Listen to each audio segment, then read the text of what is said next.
Okay lah, don't have to Okay, move lah. okay, okay. Okay, We thank off our video you. and our sound ready. Cảm ơn all. Good morning, Sister Jenny. Okay, cảm ơn Sister Lily. Okay, ready to go. Okay. Cảm ơn. Cảm ơn.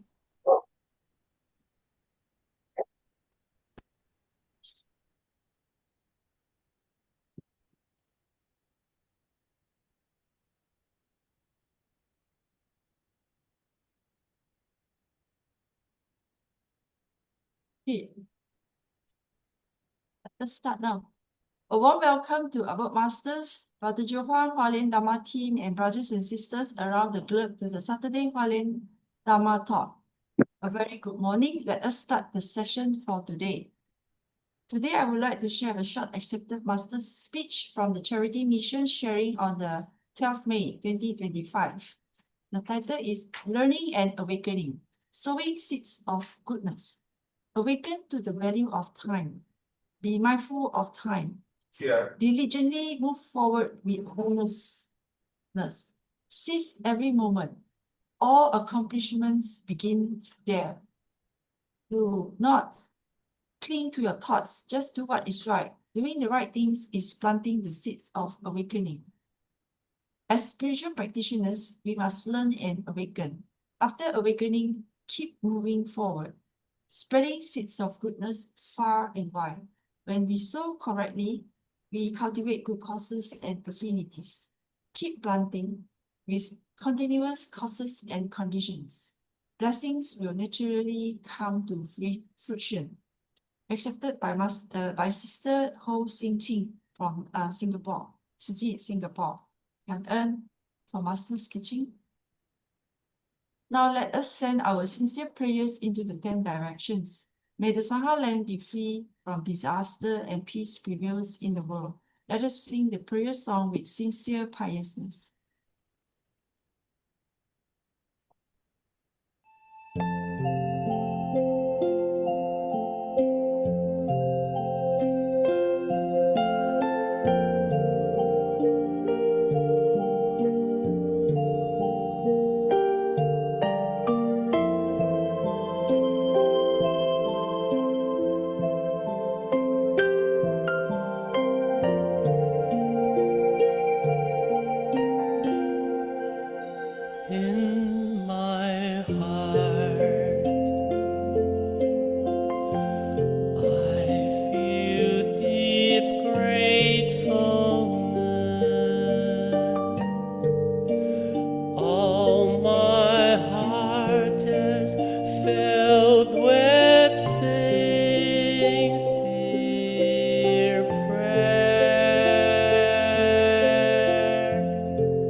May the minds be purified. May there be peace in the society. May there be no disaster in the world.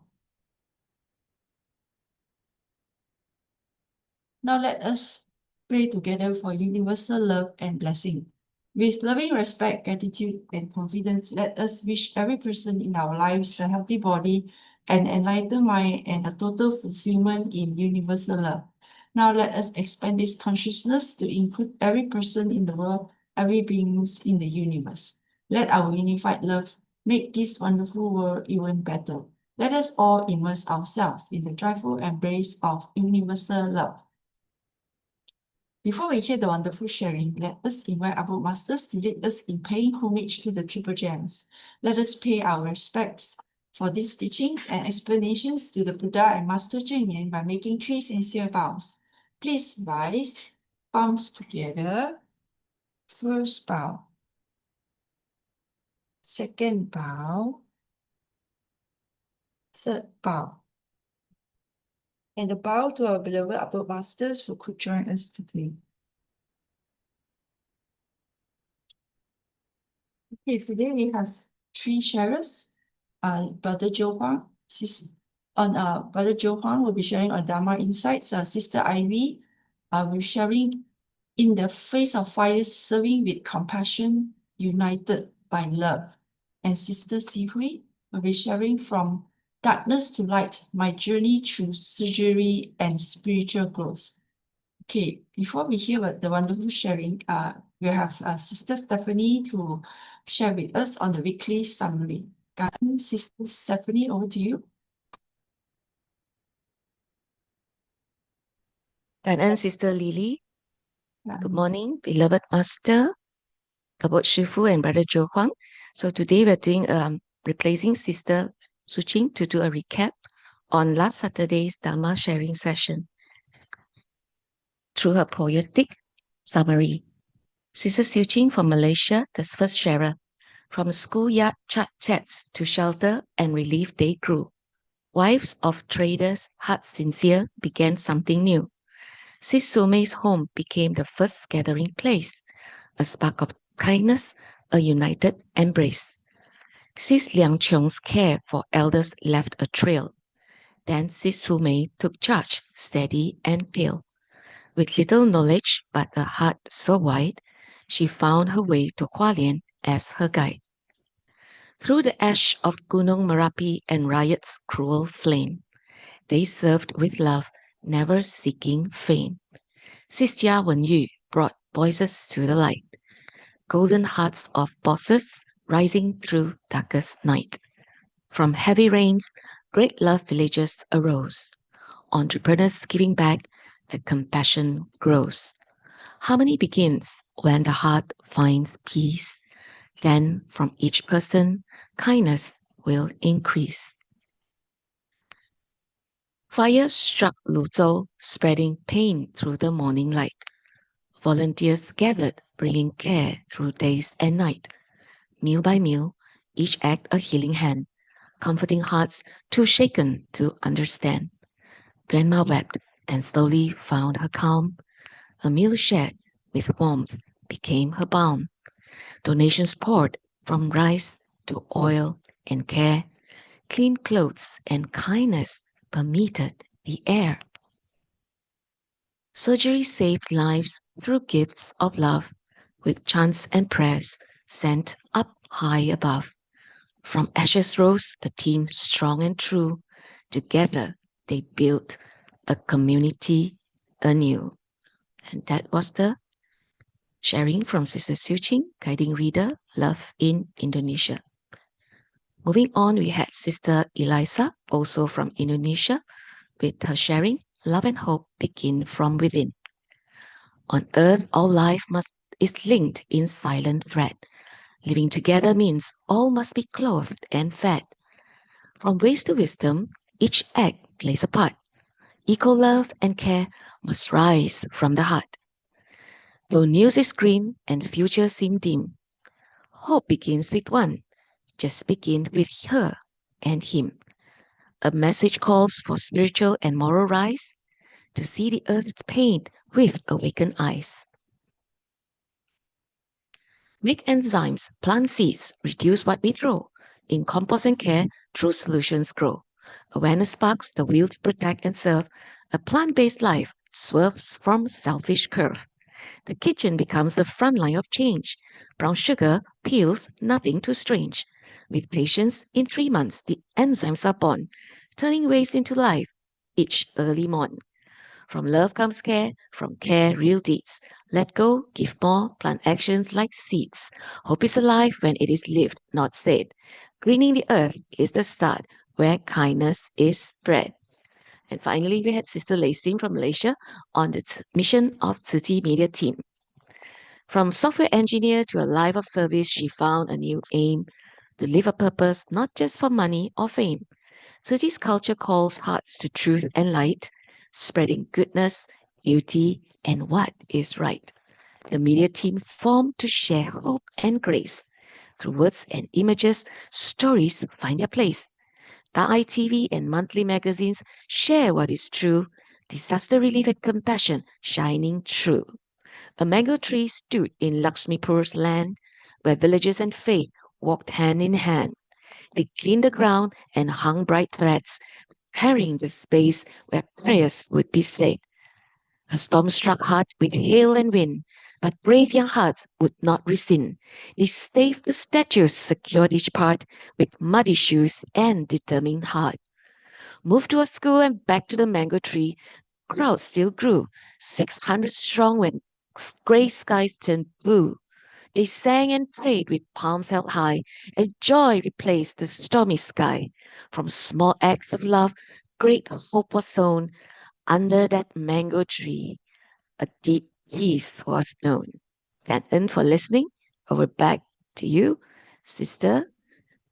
And today, sorry, we have back to Brother Chin, who will be the host for today. Over back to you, Kanan, Brother Chin. Kanan, Sister Stephanie. Good morning, everyone, brothers and sisters.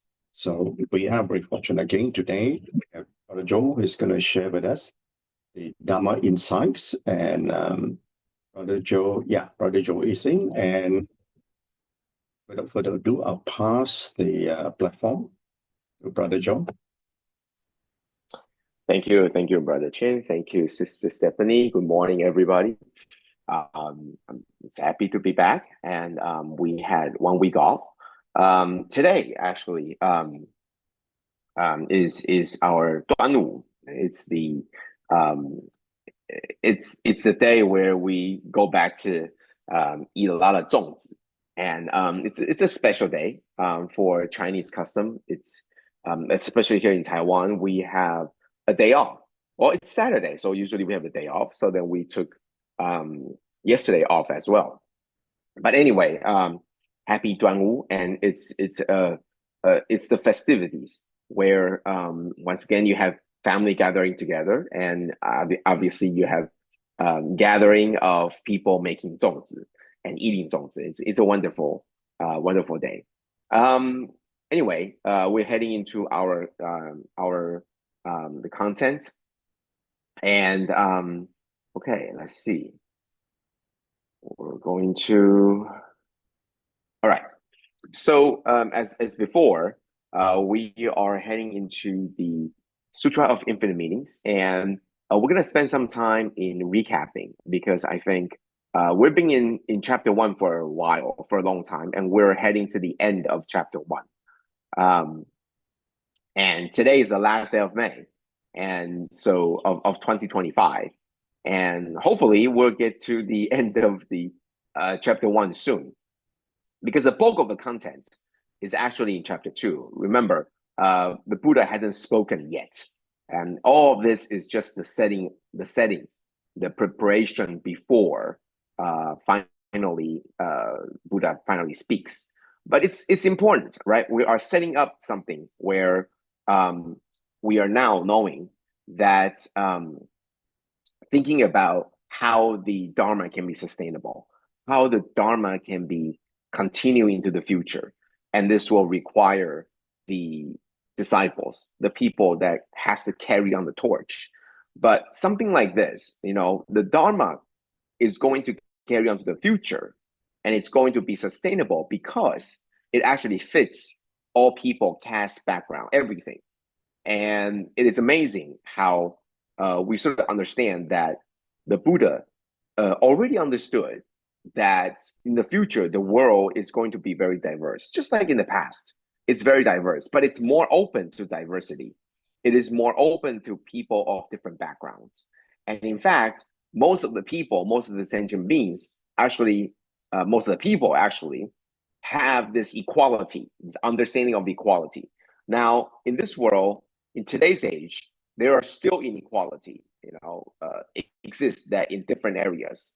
However, most of the time, the idea of equality actually is understood among the people. So it's vastly different from 2,500 years ago, and we can see from Buddha's teaching that he understands this idea of equality, and he is preaching the idea to the people at that time, and it was something that was very out of sync with the current time, right? But it actually fits in right now. So the Dharma actually fits. The Dharma actually helps people of all the different backgrounds. And in order to do that, in order for the disciples to be able to carry on the torch, they must be observant and willing to learn. I think this is one of the most important things. I think when people talk about the mission of education, we always think about schools. We always think about the teachers and students. But I think in the mission of education, the biggest part about the mission of education is not just to educate, but it's to be open to learning, open to other things and ideas that you might not be willing before to learn, and open to some ideas that you didn't believe before, but you might have to. So I think the disciples, not only do they have to be diligent, but they had to be willing to learn and be open-minded. Okay, so we also talk about the 12 links, the great guiding teachers, their examples, and this is something that I think was a great turning point. Instead of trying to teach the disciples to understand, there's a shift in teaching the disciples to be the teachers. And not only do you have to be in command of the material, but you have to provide certain guides, and also providing the environment where students can benefit from learning. And that's what great guiding teachers are, like the Buddha. So there were examples of disciples that have become teachers, and that was covered in section 6. And then lastly, we're now in the praises, in the part of the praising. And it was actually part of this, the praises that was sung by the disciples. Okay. And there was a lot of preparation up until this point, where it's something about the attitude. You must have the right attitude to learn. You must have the right attitude and understanding of what you're trying to be, the objectives, so that you're clear what you need to do. And then we come into the section where it's now the praises, right? Okay, so we're gonna head into this. And in section 9, we are getting into the more philosophical part. And this is something that we spent a lot of time. So it was talking about his body is neither existent nor non-existent, arises from neither causes nor condition, and does not discriminate self from others. So all these parts are beginning to be very somewhat cryptic. And when we're sharing, not sharing, when we are reciting, this is the part that goes really fast. And a lot of times we're just reading it without understanding what it actually means, because it's very cryptic. It is not something that is straightforward. It's not something that you see and you're able to get a very precise idea what it is talked about, what it is talking about. So what does that mean? I really think that to understand or to get a better understanding of this, I think it's it's important to understand that even though this part is talking about the Buddha, but I really think this is the same part that is talking about the Dharma. Okay, so when it's talking about neither existent nor non-existent, it's talking about that the Dharma has always been there. Just like the problems, everything is around already. It's waiting for the right affinity or the right conditions to be ready. So when the conditions are all ready, these things just naturally happen. Okay, so the causes and all the elements are already there. The answers are already there. The problems are already there. But it's just waiting for the right conditions so that everything can be surfaced. So everything has already been there. So what needs to be talked about? Well, what needs to be talked about is, depending on the different conditions, different problems will arise, and different problems will require different solutions, where the elements of the solutions were already there also. So you just have to make the right conditions so the answers would also arise. It's all around you. You just need to make the right choices. And that requires practice. And that is where Dharma is. It's all around us. The elements are already there. Different conditions will cause different things to appear and to come into existence or to be observed. And different problems will arise depending on the conditions. And since the answers are already there, we just need to pick the right one. But we just need to know which one to pick and how to create the conditions where the answers will now arise. So these are the things that what this part is really talking about. Okay, so they arises not from the causes and conditions, meaning that it's something that not just talking about everything is so passive and reactive, like something is happening because it was destined to happen. No, I think what this part was talking about was that there is this element of vow, the element of will, where we are in control. We can make certain things happen. Because as I mentioned before, all the elements were already there. What is needed was that condition to ripe. So if we are there and we know that all the elements are here, all that was needed was for a certain condition to ripe, then we can bring this condition to ripe, then the answer would just come out, right? So that's the element of will, our vow, making that condition met. Therefore, the answer will come out. And that's something that I believe the rule of cause and effect is telling us. And this is not meaning that the Buddha escaped from this rule of cause and effect. It just means that we turn around. Instead of the recipient of it, we are now commanding it. We know the rule, so then we are pushing to make the rule happen. And I talked about the law of gravity, for example, right? We understand how it works, and now we define how it works, and then we make it work for us. And that's what it means. You're not escaping for the rule of cause and effect. You are now working so that you use it to work for you, okay? To work for you. So this is what this part means, okay? So Buddha came to the world on his vow. He knows about the rule of cause and effect, and he works it so that uses the rule of cause and effect to his favor, so that he can show everybody. So this is, as I mentioned, right? All the elements are already there. What you need to do is to bring the condition where all the elements will combine and become something greater. And all the elements of the answer to the world's problem is already there. You just need to bring it forth right? For example, we all have compassion in our mind, in our heart, but somehow it's covered up.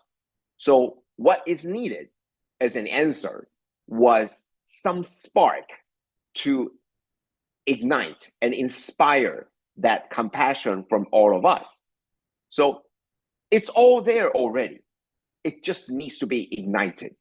And that's where Master Ching comes in and say, well, let's do something, right? She created this world of Tzu and then gets everybody to try to bring the best and the most compassion out of their heart and into action in a way to inspire even more people. So all of a sudden, we have a lot more people who were already compassionate, but didn't know what to do. Now they can put in the actions. They can now put in their compassionate act. And now this thing comes out. All the elements were already there. What was needed was the condition. So you just need to provide the condition so all these things could happen, right? So that means you're using the rule of cause and effect to you to make this happen. You know that if the condition were provided, all these things would happen. It's like all the seeds were already in the ground. What's needed? What's the water, right? You have the ground, you have the soil that's rich, you have the air, you have the sun. What's needed now? It's the water. Now you put in the water and everything just worked together. And now all of a sudden the seed sprouts and now it grows. It was already there. The answer was already there. The life was already there, but it didn't happen. What's needed was somebody to inspire that, to put in the right condition to make it happen. That's why it's neither existent nor non-existent. It's neither arise nor non-arising. It's there already. It's ready for you, but someone needs to make that spark. And that was the key. Okay, so that was important, right? So there are huge and powerful forces at play. You can make the great vows. You can make it work for you. This is something that we now understand. We now know the rule, the 12 links. We now know that these are the things that's already residing there. And things are going to happen when the condition is right. So don't let the condition come and you be the recipient, as in you're just one of the person or one of the forces that gets, you're just reacting to it. But we can be active in this, okay? So we can do it too. Okay, so it's more a praise for the truth, right? Everything here is we talking about this. And last time we talked about, I think 2 weeks ago, we talked about it's neither square nor round. It's because we don't want to say the Dharma, the teaching, is a particular form, right? We don't want to say it's a particular form. And we don't want to say that the only thing that came from the Dharma is going, the only thing that comes from Buddha is Dharma. Well, what about the Dharma that was spoken by other people? Are they also Dharma? So we don't want to be attached to that it's can only come from the Buddha. And I think this is something that, just these couple of days, we have our brothers and sisters from Sri Lanka, and we were discussing, about what Sri Lanka believes. It was talk about Theravada and Mahayana. And it was something that we were, people were focused. Why is Mahayana this and why is Theravada this?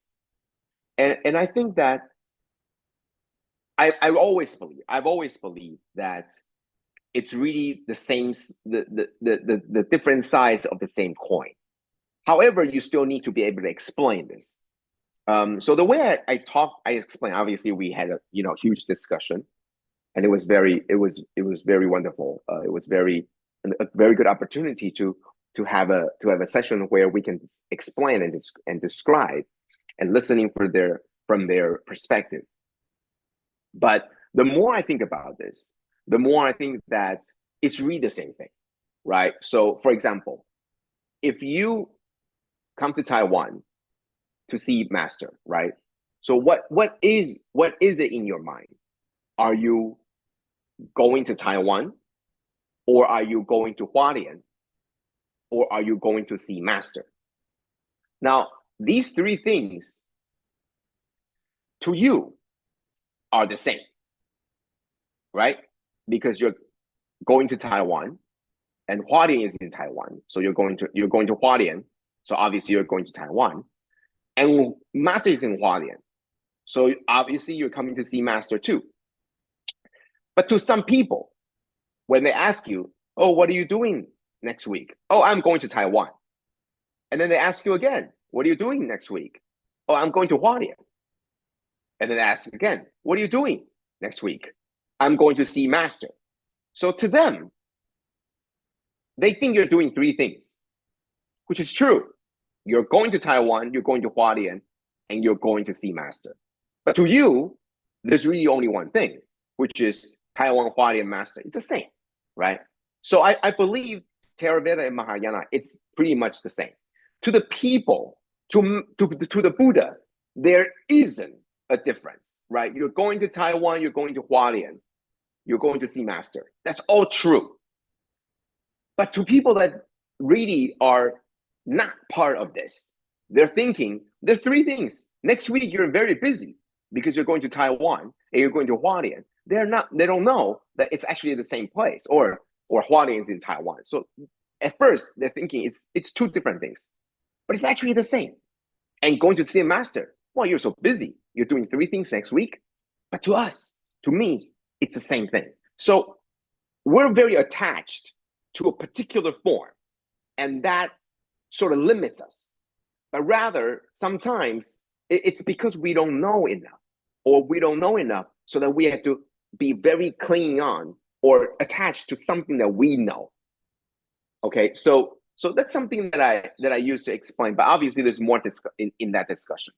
But it's something that it's exactly what this is talking about. Neither square nor round, right? We are too attached because we don't understand enough. This is what I have to say. We don't understand enough.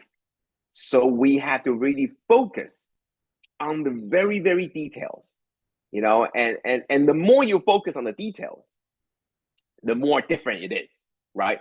Hualien is not Taiwan, right? Taiwan, there's actually many other cities, right? There's 21 municipals, and Hualien is only one of them. So if you say you're going to Taiwan, and if you're going to Hualien, it's different. Well, obviously it's different. But to me, it's the same because that's the only place I'm going to go. And I don't care how many other municipals are there in Taiwan. I'm going to Hualien. That's the key. That's the main thing, right? So if you want to dive in to the specifics, it's going to be very, very different. But to the person who spoke it, it's the same. To them, the three things was the same. So because for the people that do not understand, or they're not knowing what you're talking about, whether it's square or round, whether it's short or long, it makes a huge difference. But it shouldn't be. Okay, so that's something that I think it's, once again, more philosophical, because people are very attached to form. Oh, this is the school, this is Mahayana, this is Theravada, etc., right? This is Zen, this is, right? So very attached to this. And instead, what we should be focusing on is the teaching. What is the true teaching, right? Instead of thinking about what you're doing next week, it's going to be, well, what did you learn, right? What did you learn next week, right? So whether you're going to Taiwan, to Hualien, or to see master, it's going to be, what did you learn, right? What did you learn from all this? So the teaching is not really about the shape or form. It's not. But it's something that people are very attached to. And I can agree with that, because it's something that is hard to grab onto. It's really difficult, right? Okay, so now we continue, right? Neither creating nor inciting. Well, we're continuing this, right? Neither creating nor inciting, nor contriving nor producing, neither sitting nor lying down, neither walking or standing still. So now it's talking about the Buddha, right? The truth or the teaching is not created. Once again, when we say, you ignite a flame, you didn't create the flame, even though it looks like it. What was really happening was that the conditions ripe, so the flame comes out. what were the conditions, right? You have enough temperature, you have something that is burning, that can be burned, right? If you have enough temperature, but you have a piece of rock whose burning point is really high, then you won't have a flame. You have to have enough oxygen in the atmosphere that are conducive of burning, then the flame will come out. So you didn't create it. It's just that the conditions are right. The same thing as I talked about the answer and the problems. The elements were all there. When the conditions were right, it happens. The same thing. The Dharma, the teachings were already there. But somehow, but Buddha was the person who put all the pieces together. The conditions were right, and now the Buddha was telling us the teaching. So it wasn't created. It was just there because it was put together, and it was, all the conditions were right? And it's also about not sitting or lying down, not walking, not standing still. This is talking about what the Buddha did. Because not only were we very attached to what the Buddha said, we were also very attached to what the Buddha did. And that also has more attachments. So people were focusing on these things when we should be focusing on, well, what did the Buddha teach? And the teach is the term that's used loosely. It's not just about, well, what did the Buddha say to teach us? But rather, what was the extended knowledge and wisdom that the Buddha taught us?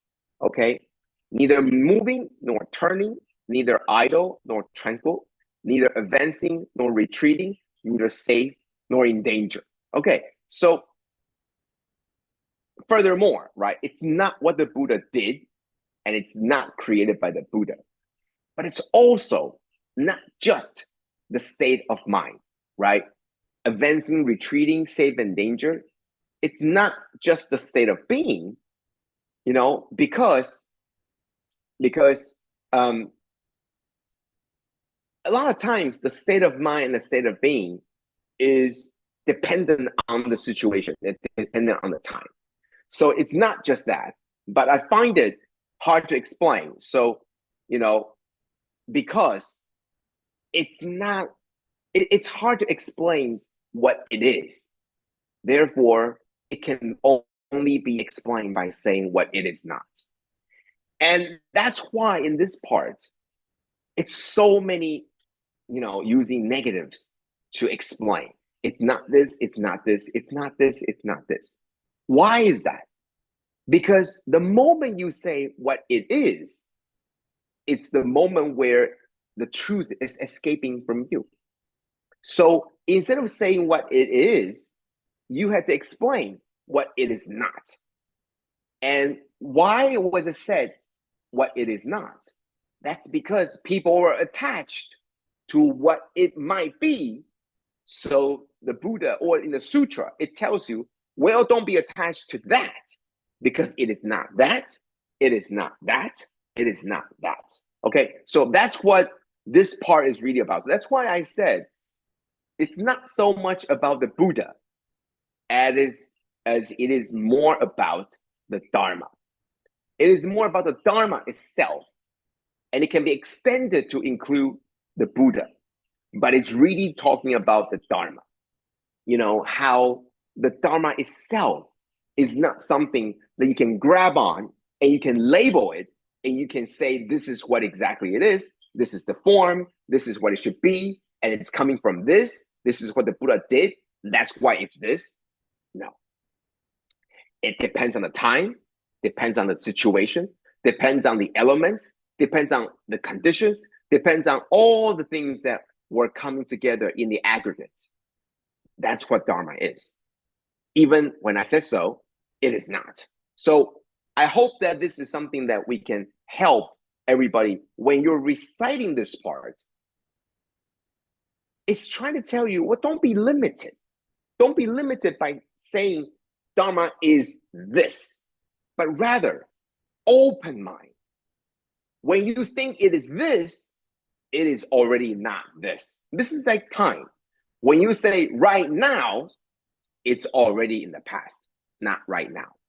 So that's something for us to keep in mind. And out of all the sutra, I think this is the part where it's very easy to be stuck on, and I can agree with that.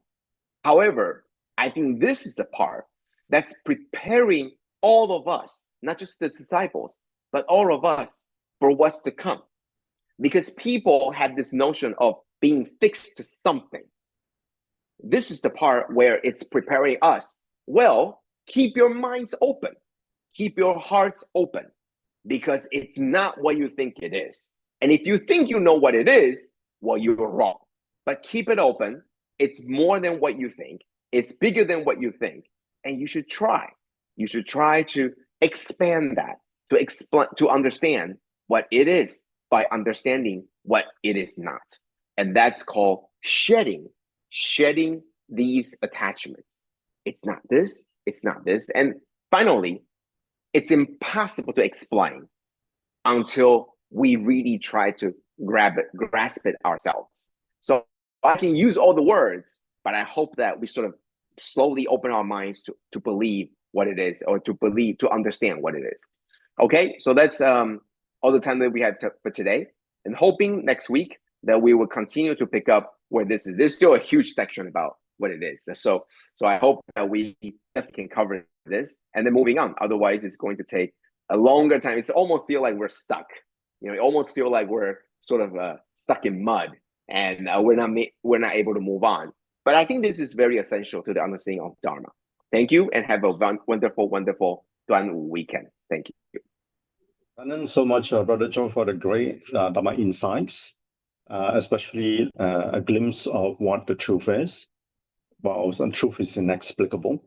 It is not there, yet it is there. We cannot see, cannot touch it, but we can certainly get to try to realize it. So now we move on.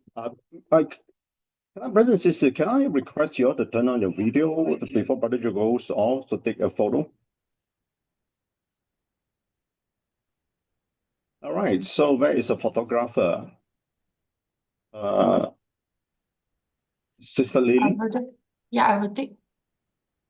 Yeah, All right. Okay. Ready? Su Ching, you're on your pictures. Oh, yeah, great. Okay. You're on the right side now. 1, 2, 3.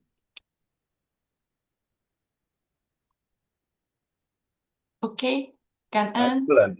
Again, everyone. Captain, so much, Brother Joe, and a good day. All right, next we have sharing by Sister Ivy Ang from Malaysia, and obviously those in Malaysia needs no introduction. And she's going to share with us in the face of fire, serving with compassion, united by love. Sister? Hi, a very good morning. A very good morning to Master Abode Sifu, Brother Huang, and all the brothers and sisters around the world. My name is Sister Ivy. I'm from 30 KL Selangor, and I'm based in Putra Heights. Now I will start sharing my PPT.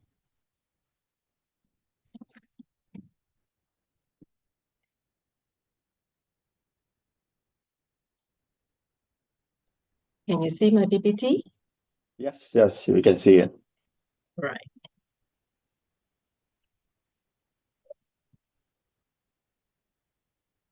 Okay. Well, I would like to share my personal experience today, and on the reasons these explosions happens in the Putra Heights. It happens on the first days of April, and it was actually actually it's an April Fool Days, and it's actually on the second days of Hari Raya Adil Fitri, and this explosion actually happens on approximately around 8:10, where everyone was still sleeping on these public holidays. And as you can see, actually these explosions, it was so massive, and it was first ever happens in Malaysia. The the fire was as high as 100 feet high, and then sorry, oops, sorry. Can you see my PPT now? Yes, can. Wait a minute. I couldn't see mine. Sorry, yeah. Hang on a second.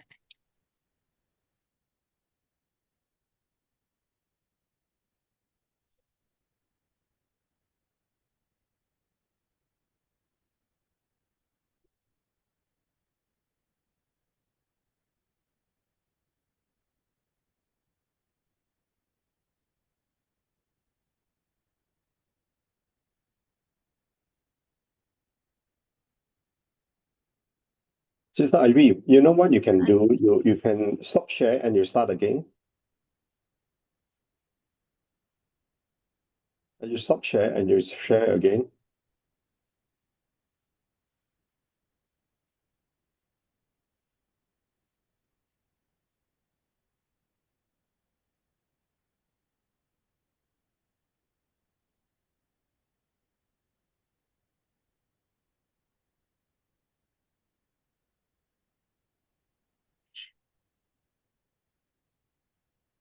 Mr. Ivy, I have your file.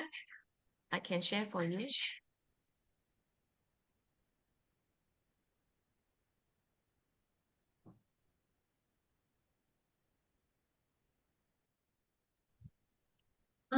Okay. So sorry. All right, so sorry about that. There's some technical issue here. All right. Okay, let me continue. And this explosion actually sending shockwave not only in our country and also across other places in the world. And actually, I'm staying just 2 to 3 kilometers away from this explosion area. And from this distance, I could hear the sound of a similar sound to a jet plane. And let's watch a short clip of the video.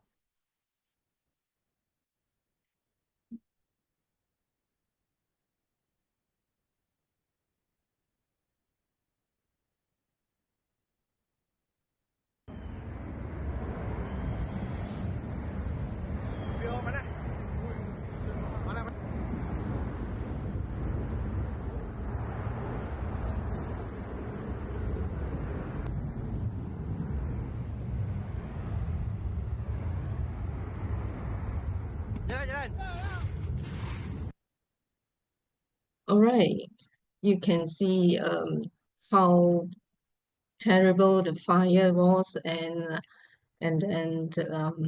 this is the explosion disaster site that happens, and it created a crater of as deep as 30 feet depth. As you can see in this picture, on the left-hand side is actually Putra Heights resident area, and on the right side of this picture is actually kampung, Malay kampung. Okay, and this is the extent of the damages that happened to the houses. Some are total loss, and this is the Putra Heights area. And you can see this playground is actually located around 150 meters away from the explosion site. And you can see the heat can actually melted the hard plastic. And this is the houses that is total loss, and it was like a war zone alike area. This one is at the Malay Kampung on the other side. As you can see at the roof, a lot of holes, and this holes is actually damaged by the stone that fell onto the roof. when the explosion happens. You see, these are the plastic that was melted by the heat. And the heat was so strong. In fact, the bomba was telling us that it was more than 1,500 Celsius degree. All right, this picture shows the wound that happens to the victims. On this center of the picture, this is a man that tried to save his brother who was sleeping on the other room in the house, and he was trying to wake up the brother. And when he opens the doorknob actually burned his hands and fingers. And during this panic moment where the people's trying to escape, some didn't even wear any clothes and shoes. And then when they ran out from their house, the heat actually burned their body, you see. And also some old parents that tried to run along the way tripped and fell, and some told me that they have broken teeth. And on this right-hand side of the picture, you can see this man has this wound was actually caused by the falling stone that hit their hands while they are trying to escape. And this is the Pusat Penempatan Sementara Fire Disaster Relief Center in Putra Heights Mosque. This mosque is actually located around 5 minutes away drive from my house. And I would like to prove to you this 30 disaster relief principle. I would like to show proof to you that 30 disaster relief principles in my experience in the fire disaster that happens. The principles are directness, straight to victims, priority, provide shelter and basic necessity, timeliness, as soon as possible, practicality, provide materials and care, respect, everyone is equal regardless of race, religion, and background. And as you can see, the PPS here actually was set up around noon time, around 12 to 1 p.m. And the moment our city volunteer knew about this PPS, we immediately come to the center to help out to set up the tents and to bring things over. Like the brothers and sisters help to carry things to put inside the camps. All right, on this picture, I would like to show you on day one, these are the limited necessity materials that we have. And when the victims started to come in, and we don't have enough things for them. So the volunteers started to send out messages in our RA, in our residents associations, and asking public to help to donate some of their used clothes or whatever things that they need. And also on day one, we are the first to come in and the last to go. We actually helped JKM to even help JKM to do survey at 10 p.m. at night. And on the second day, as you can see, things start to come in.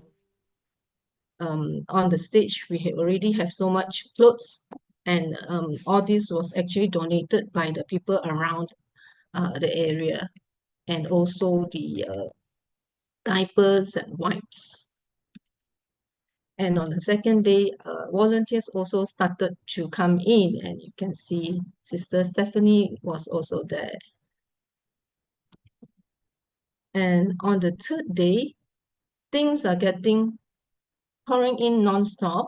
And on the third day, as you can see on the stage here, there are so many things that the clothes and things that come in, that the stage was actually full of things already.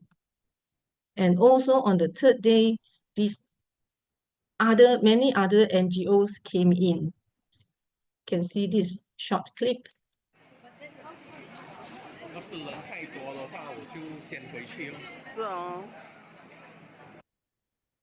Yeah, so many people, so many things on the stage that the warm-hearted people that come in to help.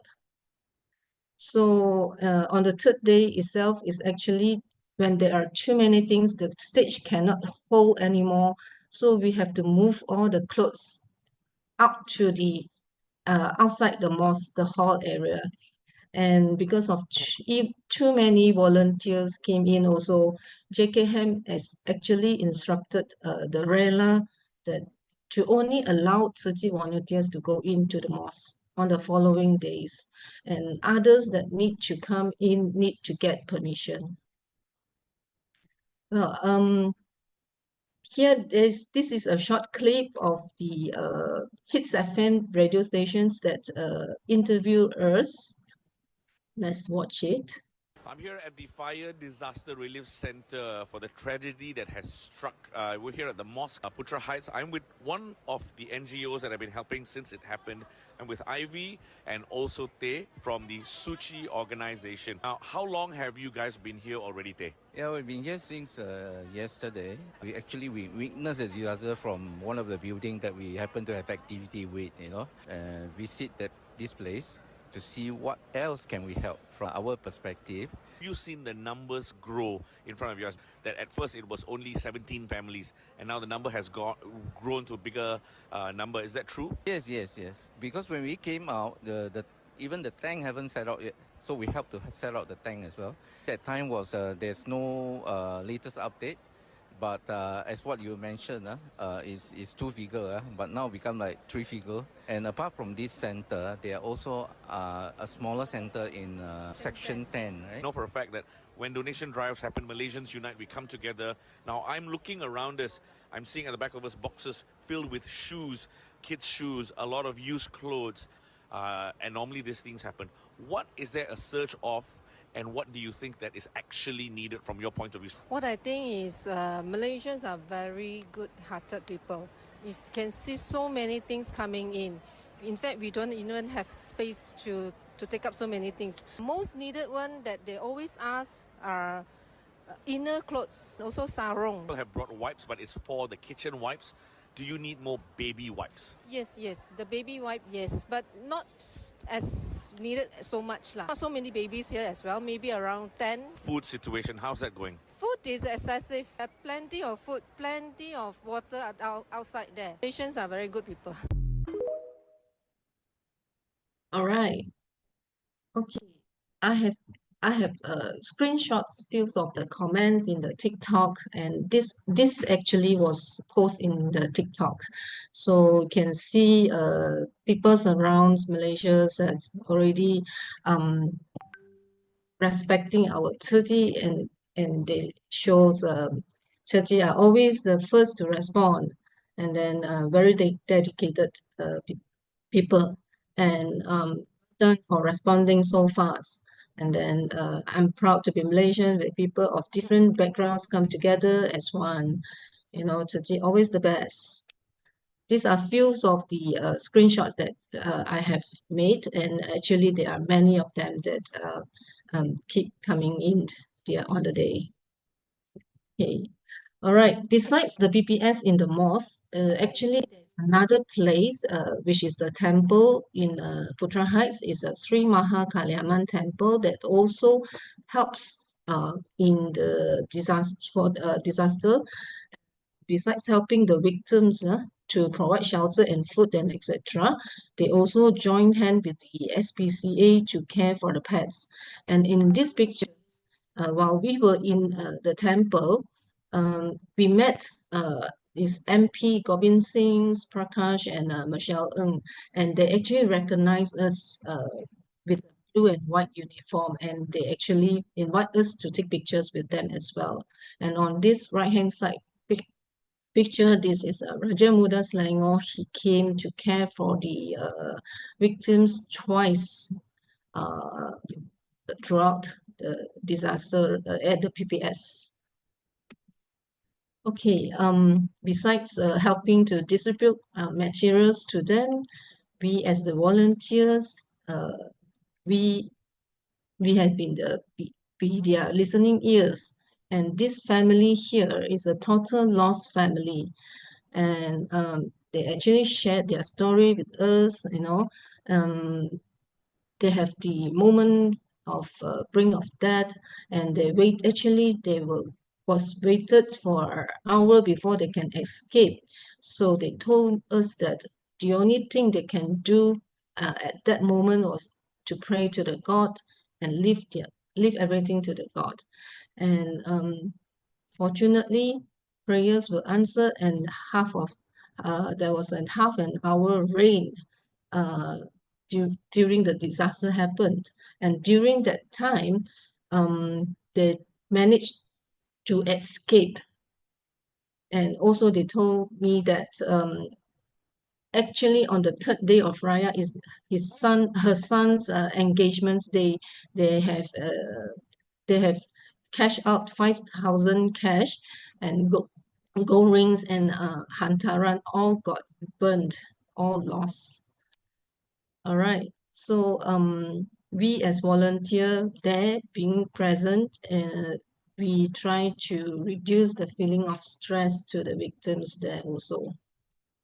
And also this is the joy of serving the needy. As you can see, these two boys would always come to us and say, Auntie, Auntie, hari ni ada apa-apa baju untuk kami ya. So, and they finally found this Spider-Man clothes, and they were so happy to wear it and play around. And here I would like to earn also the restaurant in Putra Heights. The moment they knew our volunteer help in the PPS, they actually called us and asked us to go to their restaurant they provide us dinner on our first day. And besides that, throughout the whole PPS there, we actually have volunteers lunch and dinner sponsored by Hainan Village vegetarian restaurants. And also we get very warm encouragement words from the people at the mosque, because they actually praise us being a Chinese and from a different race. We come to the mosque to help them. All right, on the 6th of April, we all try to mobilize to reach every home with compassion and care in Kampung Sungai Kubu Baru and Putra Heights. And a total of 250 volunteers send comforts to residents, but except the red zone area that's still reeling from the incident. We have reached a household of 454, and the blessing packages that deliver was 303. And before we can actually go into the area, we have done some background work, and the volunteers approached the residents of in RA in the Putra Heights to get permission to go into the resident area. And also at the late night meeting with the Ketua Kampung at the Malay Kampung site, we have this assessment to affected families. We need to obtain Ketua Kampung permission and blessing for entering the village, and then to also cross-check affected houses via Google Maps, and to make sure there's no missing out of affected houses. And confirm the best point together, starts and end assessment work, review safety measure for all the city volunteer as well. And it was a late night job done, and everyone was very tired actually. And as Master always says, unity of hearts enables limitless accomplishment. So well done to Ketua Kampung and esteemed fellows volunteers here. And this is the preparations for blessing bags in Taipan Center before we go into the affected area. And like fireflies, together we can light up the dark with possibilities. It was as early as 7 a.m. in the morning.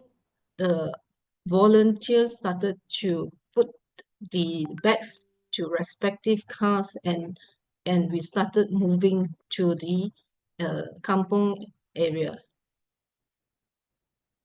And these are the volunteers, KL Selangor, that come to help. All right. This is a red zone area whereby we are not allowed to go in. It's a restriction by authority. Reason being is security reason, because some of the houses are still empty with no occupants, and the safety, because of the structure, might not be stable. We are also not allowed to go in, and also investigation still carry out at that moment. And as you can see, although they could not cross the cordon, the volunteers still tried their best to deliver blessings to the villagers and invited them to the checkpoint to receive blessing packages. And besides giving blessing bags, we also did assessment to the condition and severity of the damages affected. And this is at the Putra Heights residence area. We also provide them with the blessing bags. All right, on the 20th of April, we have this aid distribution ceremony in Taiwan Taiwan Center. Cash aid was distributed and close to around 300 households. And besides that, we have a program for them. One of it is singing together, Kita Satu Keluarga, together the Malays, Kampung people, and the Putra Heights residents as well. And we also take the opportunity to tell the story of 30 bamboo banks and where the contributions comes from. All right. Besides this charity mission, besides our caring doesn't just stop after giving the financial aid, and it's one of the charity mission. We still continue to care for the victims in the hospital, and we still contacted them until today. As you can see, Sister Kampong and Sister Pin Fong, they visited the victims in the hospitals, and as well as inviting the victims to come up to, chat with them. And in fact, later today, Sister Kampong and Sister Pin Fong will bring these couples and their teenage child to tour Jingse Hall. And this is my summary. And from what I learned, the importance of community volunteerism from these disasters that happened is so important, that because we can act fast, react fast, we can reach out fast, and we can give swift response, and support and care for one another in the neighborhood. And my take-home life lessons from volunteering in recent disaster relief work, and I'm deeply grateful for Master Ching Yan's teaching, as the Dharma, truth, and practicality shown through in my disaster relief work with Tzu. Life is impermanent. True happiness comes from ability to help the needy, contribute without asking for return, forming good affinity with people, and we get blessings from many unknowns. Practice equality, serve without borders, skin colors, races, and religion. As a Malaysian, we need to unite among races, and it's important in creating a harmonious society. Gan-en, and this is my sharing. Karen, so much, Sister Ivy, for the heartfelt sharing. Now, if you can stop share, great, excellent. Now, we have a few more minutes, so I open the floor to questions if there's anyone who wish to ask questions. Sister Ivy.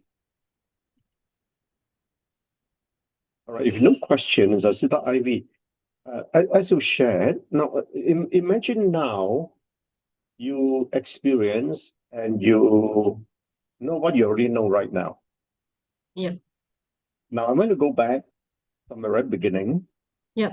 And given the experience and the knowledge you already have right now, yeah. What are the 3 things you have done differently? What are the 3 things I have done differently? You mean at the disaster area? Yeah, exact same situation. Would there be anything you would have done differently, given the knowledge and the experience you already have right now, or you wouldn't have changed anything? I don't think I will change anything because the most important here is the care and being there for them is very important. Even though we are not able to help much at that moment, but I think being there for the victims is actually trying to give them a less burden, and to share because being there is we actually also help to um, you know the victims was actually in a panic situation and they are very stressed out, so we try to calm them down and also try to talk to them and give them some advices. I think most of the volunteers in Putra Heights have done a great job. So I think I will still do the same. Okay. Were there enough volunteers? One of the points you mentioned, some of the learning points you mentioned, we need to be fast in responding. Were there enough volunteers, or there were Yeah, yeah. To be frank, on the first day, we actually lack of volunteers because many still do not know about the what was actually happening. And on the first day, we actually not many that came in. But starting on the second day, volunteers started to pour in already. And on the third day, there are excessive of volunteers from around others NGOs as well. Okay. All right. Yeah. Okay. All right. Kanan, so much for your kind sharing, and we will now move on to the next sharer, to Sister Si Hui. Sister Si Hui, she spends full time in doing Suchi work, as I understand it, Sister Si Hui. And the title of your talk is From Darkness to Light: My Journey Through Surgery and Spiritual Growth. You know, when I say From Darkness to Light, it reminds me of Master's words. It's taking refuge. It's to turn from darkness to light. Okay, so sister, the floor is all yours. Hello, yes, good morning to everyone, to Aboard Master and also brother and sister from all around the world. Okay, first of all, thank you so much for giving me this opportunity to share my little life story with all of you. And actually, to be honest, at first I say no to Sister Su Ching because I had never shared in English before. I only share in, most of the time, I only share in Mandarin. And I felt a little nervous and not so used to share in English. But she didn't give up on me, and then I thought, okay, why not? Why not now? Maybe this is a chance for me to build good affinities with our English speaking volunteers. Then I believe that everything happened for a reason. So that's why I'm here today. Okay. Let me start with a short introduction. I joined Tzu Chi when I was studying at university. I was a Tzu Chi from University Putra, Malaysia. And after I graduated, I joined Tzu Chi as a full-time staff. I often say this, without Tzu Chi, I wouldn't be a bad person. But of course, my perspective in life would definitely be narrower. I'm truly grateful that to have encountered Tzu Chi during my university years. It actually made such a difference in my life. During that time when we were almost graduate, many of my classmates were rushing to look for a job, to do interviews. But at that time, I had a different thought.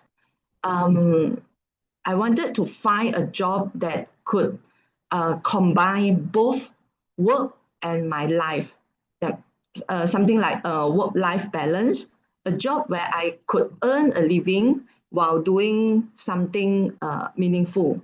Then that time I realized that maybe working at Si Hui was exactly what I was looking for. So just like that, I joined Si Hui as a full-time staff right after my graduation. Then I still remember that at that time, our office was actually in Sister Echo Chen's condominium at Shah Alam. It's quite a small condominium, okay? Then six work tables was set up in the living hall, okay? Then that is our working space. Then the master bedroom of the condominium became our hostel. So we have 5 mattresses laid out side by side in the room, and 5 of us just share the space to sleep. Then our routine life actually was very, very simple.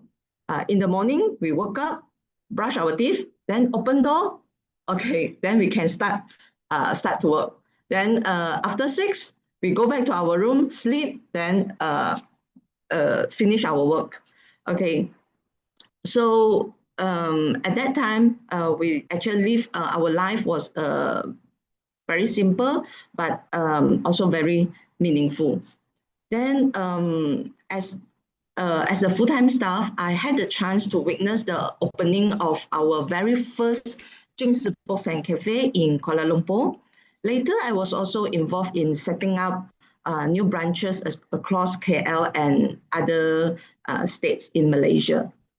I have spent around 15 years as a full-time staff in Si Hui, and I truly learned so much during that time.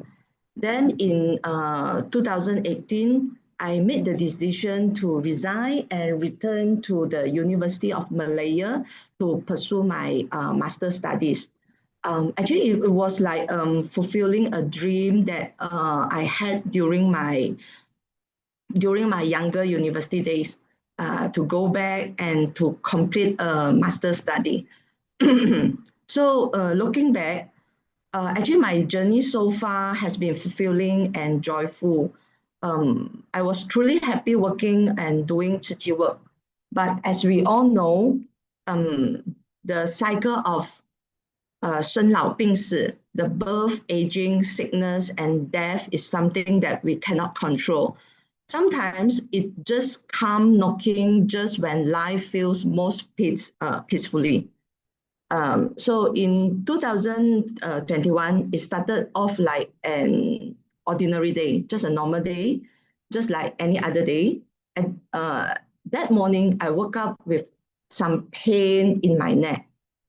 I couldn't move, and even I couldn't sit up from bed at all. At first, I thought that maybe it's just some stiff neck, or just a regular stiff neck, and I didn't sleep well. But somehow I feel a little bit different.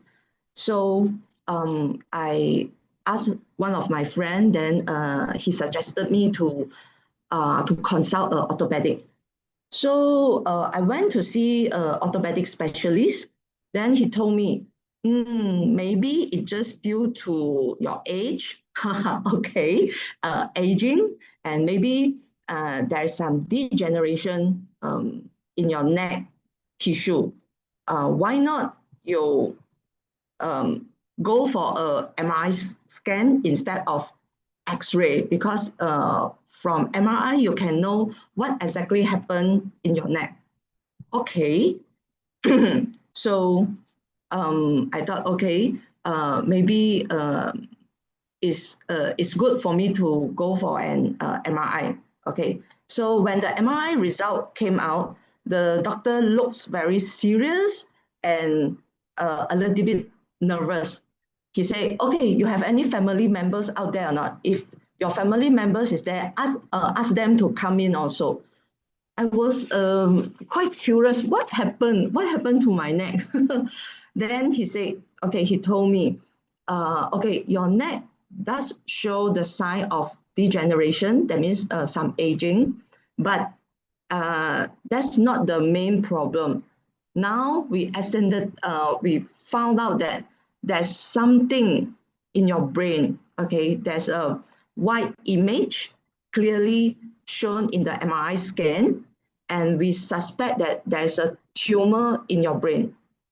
Huh? When that time I feel a little bit stunned there, and I said, huh? How come? What's going on? How can this be? Because I'm vegetarian for almost 20 years. Okay, and also I live a very healthy lifestyle. Then how come this little bone or this time bone inside my brain? Anyhow, the reality is there.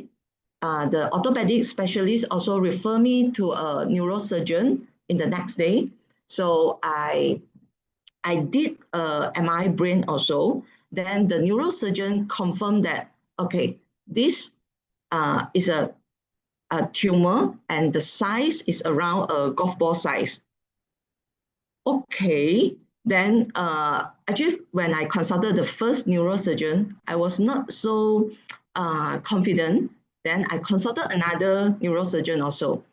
And I even had an online consultation with Dr. Ling Xing Rong from Hualien, from our Hualien Tzu Chi Hospital. And he's a very experienced and also reputable neurosurgeon in Taiwan. During our first Zoom call, the moment he saw me, he said, huh, sister, are you the patient? You don't look like a patient at all. I say, yeah, well, actually, I didn't have any sign of even like sight, I cannot see anything or whatever. Then I just don't know why suddenly I got this tumor. Then Dr. Ling Xing Rong, after he gone through all the reports, and he said to me this, okay, this is a short video clip. Okay, maybe we can have a look. Sorry, let me share the sound.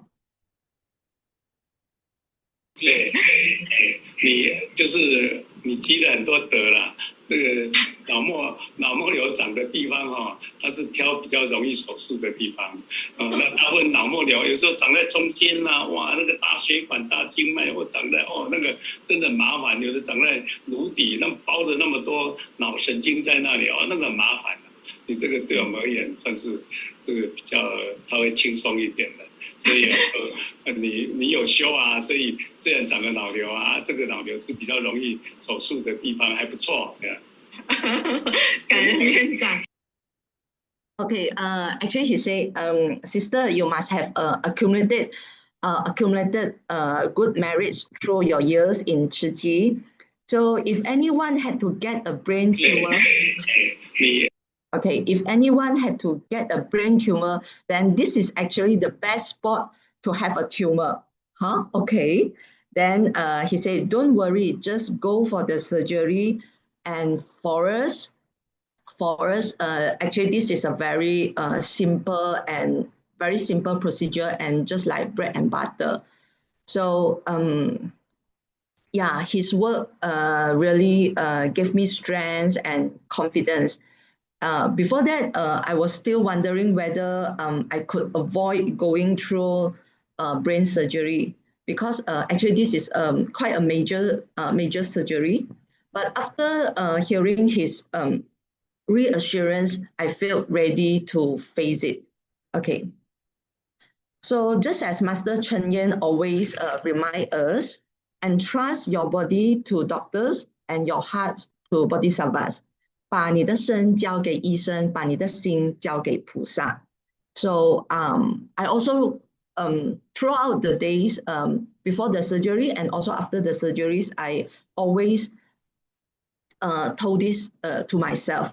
Okay, just believe the doctor and trust to bodhisattvas. So when I was put into the operating room, I kept chanting the Medicine Buddha Sutra in my heart and ready to face it, because I don't know whether the surgery will be a successful one or a failure. So I just entrust and placing my trust in both doctor and Bodhisattva. Okay, so actually I did the surgery in 2022 in February, did the craniotomy surgery.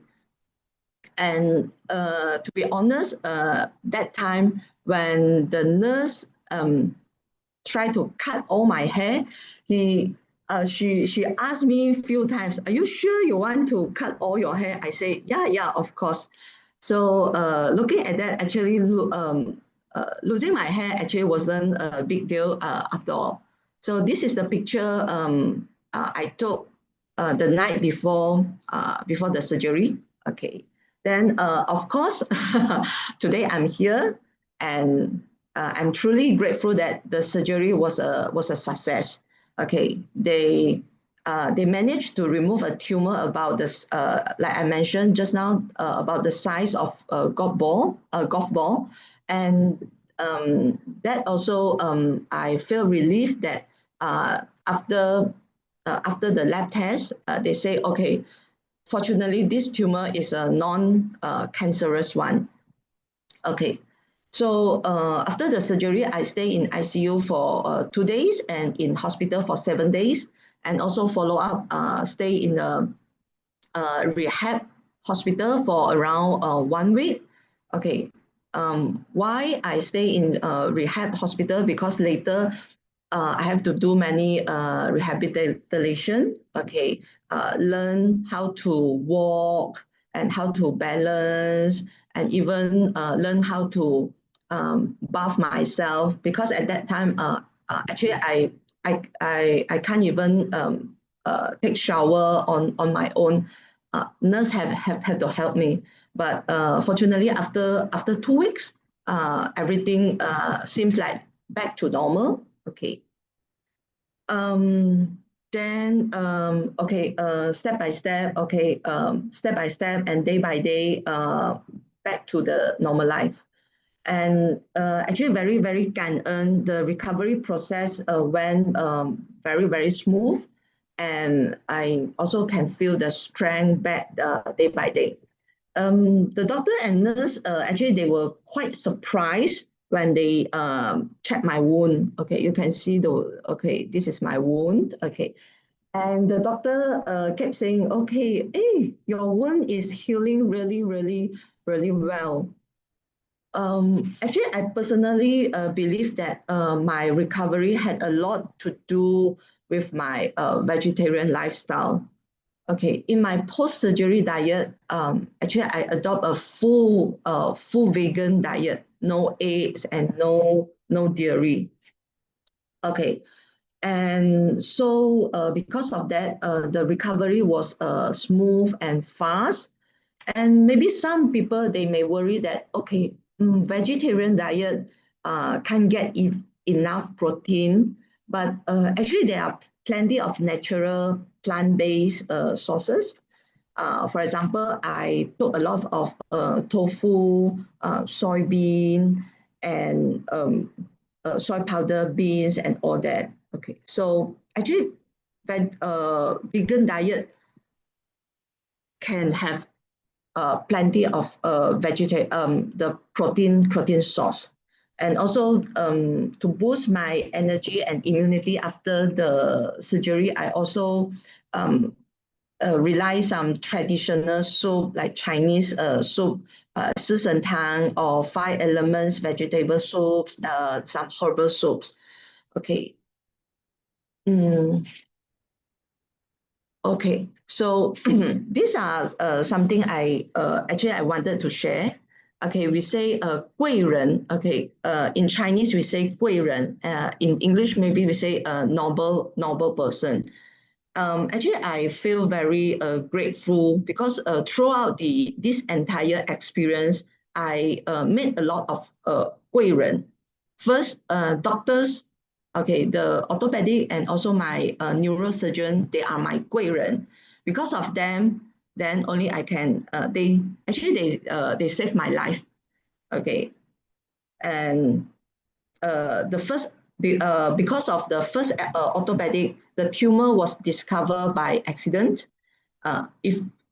If not for his decision to send me for an MRI, I think I might never known that there's a bone in my brain. Then after that, there come my neurosurgeon, Dr. Li Fuqiang, my attending doctor. He was very kind and a very skillful doctor. Throughout my consultation before the surgery, he rest assured me that, oh, no problem. This procedure is almost 99% or 98% will be a successful one. So because of his confidence, only I have the confidence to go for the surgery. And also I feel very grateful that I met a lot of good nurse and my physiotherapists. They take care of me during the rehab and also during my admission in the hospital. Thank you so much to them. And along the journey, along this journey, I was thinking, they are my 贵人, and we always say that we ourselves can be others' 贵人. But I also want to say this from my heart. Actually, we can be our own 贵人 also, and I'm also my own 贵人. Okay, so for example, by making kind choices, doing good deeds, and cultivating positive affinities, actually we can be our own 贵人. So actually, this is what I want to share today. We say 众业轻报. So if we doing good deeds, and the heavy karma will become lighter in our life. So besides become 贵人 to others, the most important thing is we also must become our own 贵人. How to become our own 贵人? Of course, 做慈济, doing 慈济, and walking in this path is the right choice. So looking back, this experience also reminded me that life is truly impermanence, but kindness and faith can light the way. I'm not sure what the future holds, what the future will become, but I know that as long as I keep on walking on this path, in this Pusata, on this Bodhisattva path with compassion, wisdom, and gratitude, sure, we will not be alone, and sure, we will gain something and will learn something. So let's be a blessing to others and, of course, to ourselves. Okay. Actually, this is just a little story about myself and also the life lesson I learned from this journey. Okay. Thank you for listening to my story, and I hope this will bring you strength, and just like how it brought the strength to me. Thank you so much. And then so much, Sister Si Hui. Very inspiring and touching story. Obviously, your story is inspiring, giving hope to many. So now we have a few minutes. If there's anyone who would like to ask questions to Sister Si Hui. Sister Si Hui, Si Hui 师姐, Stephanie Hello. here. Hi, Sister Stephanie. Hello. Oh, so感恩 and very grateful for you to share this wonderful story. I think this story comes from a place of deep faith, deep vows, and also practice. So maybe I would like to ask, when what you felt. You were so calm and everything happened very smoothly. Can sister share with us maybe what was that first thought that arose when you found out that you have this tumor? And yeah, the first Okay. The first thought. Actually, I was a little bit blank out, stunned when the doctor told me that, oh, there's a tumor inside your brain. I think the first thought arose from my mind is, huh? Why me? Why? How could this be happen? Because I really think that, okay, I'm a vegetarian for almost 20 years. And also I live in a very healthy lifestyle. Then how could this happen to me? Okay, but fortunately, because I in Shi Ji for many years, so after this first thought came, then immediately another thought came into my mind is master teachings. Everything happened for a reason. Okay, maybe this is your past karma. Okay, this is your past karma, and now you have to face it. So that's why I say, 重业轻报. This is my past heavy karma, but now fortunately I practice Tzu Chi. Okay, I in Tzu Chi for many years, so I can face it. And of course, I have to repay it. We have to repay it. I'm not sure whether I say in correctly or not in English. 就是我们要去还债, we have to pay it. Okay, so I'm really grateful and really fortunate that feel very lucky that I follow master teachings, and so immediately master words cover the first thought in my mind. Yeah. So very immediately, like, so it was just like, why me? Why me? Then suddenly, okay, I know why. Why not me? Yeah. Just within a short moment, is it? Yes. Wow, that's so amazing. Yeah, then So amazing. immediately I also thought that 有病就去医。有病就去医. That means if you have any illness, don't blame yourself or blame any others or blame your past life, but you have to face it, and you have to just pass your body, just entrust the doctor, and everything pass the doctor and also Pusa. Thanks so much. Yeah. Thank you. Canon Sister Si Hui, for this great inspiration. So all of us, Sister Si Hui has shown to us, we all face our becomings in our life. And you know what? We do not know what they are, and as Sister Si Hui has demonstrated. And we all have our own karmic retribution. There are lessons for us to learn, debts for us to repay, and responsibilities for us to discharge in our life. But I think I certainly, for me, as Sister Si Hui, you have shown to us that there are storms in our life and we face it. We don't know when they will come. We do not know in what form and in what ways. But what is clear, and they are shown to us as Sister Si Hui, is, sometimes the storms in our life are they're not about making our life difficult, but to clear our way, to clear our path. And you've done that. So thank so much. So that's great inspiration. Can I say something, Brother Chin? Yeah, please. Yeah. Sister Si Hui's take on being your own Guiren. Right? That's amazing, because I never thought of it like that. And I've never taken this view that I will be my own Guiren. Yeah. And I think that is a very deep and amazing insight for all people who face health challenges or any challenge, in fact, not just health challenge. Thank you very much for sharing that. Thank you so much. So wonderful, Sister Si Hui, you touched the hearts of many this morning. Thank you. So Karen, so much. We wish you very well.